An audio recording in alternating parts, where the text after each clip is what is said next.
you know, offenses will be challenged week to week by different game plans. So I think the objective is to be able to find that passing rhythm, find the key players, no matter what you're playing against.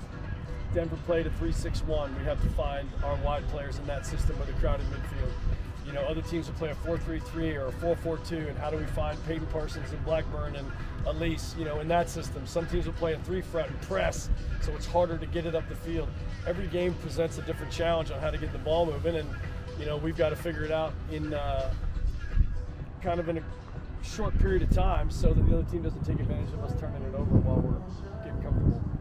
I know we talked a lot about Peyton so far and what she's done. Did you really expect her to take this big of a leap going into her third year? Yeah, we're not really surprised. I think the thing that Peyton has always been is uber talented and very smart. Her and Sam have two of the highest soccer IQs on our team, and she's a problem solver. But she made a commitment over the summer to come back in the best shape of her life, and that's changed everything. Peyton can run for most of the game now. She doesn't wear down. You know, she was coming off the bench for G last year and doing a great job. But she wanted more than that role, and she's got it, and she's making the most of it. In your eyes so far, who's like the unsung hero, someone who's not going to show up on the stat sheet necessarily? You know, I think it's too soon to say. I think there's some players that were not on maybe the media radar, like Peyton Parsons, like Taylor Zadrowski, Z. I mean, Z's on 5 goals. Those are great stories. Those are great early stories. Claire Witten has come off the bench and didn't play much last year and has played really well this year. So I think there's a lot of those stories, you know, being written, but we haven't seen the last of it yet, so it's hard to say who ends up being that unsung hero. You've got a week off. What's been the biggest priority in practice?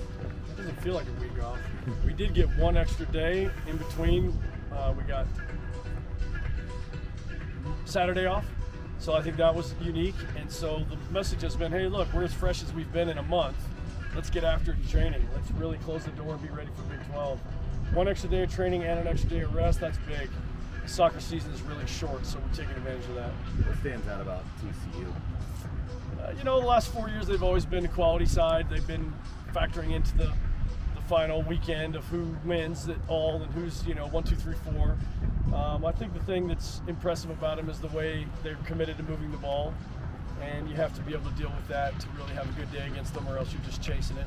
You've got to be able to defend them in a way that you can get the ball at opportune times and make the most of it when you get it. So, good squad, well coached, good team. I had a question about possession. Even though you may not score as much as you want in that other side of the field, how do you impose your will from, like, you're going to wear down the other team just by having possession of the ball? And, you know, maybe in the second half they're going to break eventually.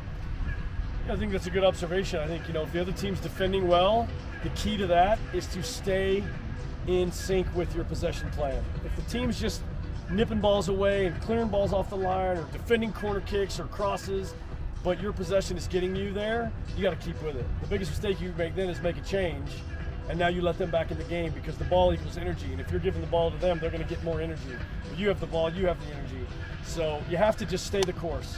When you're winning in the game, you're winning, but you're not winning on the scoreboard yet, but you're winning. You got to stay doing those winning things, and ultimately the scoreboard will take care of itself. Another question about from a secondary level standpoint, from goals, maybe outside the box and from 20 yards away, how does a player really get set up for that, and how do they know when to take a chance and when not to take a chance?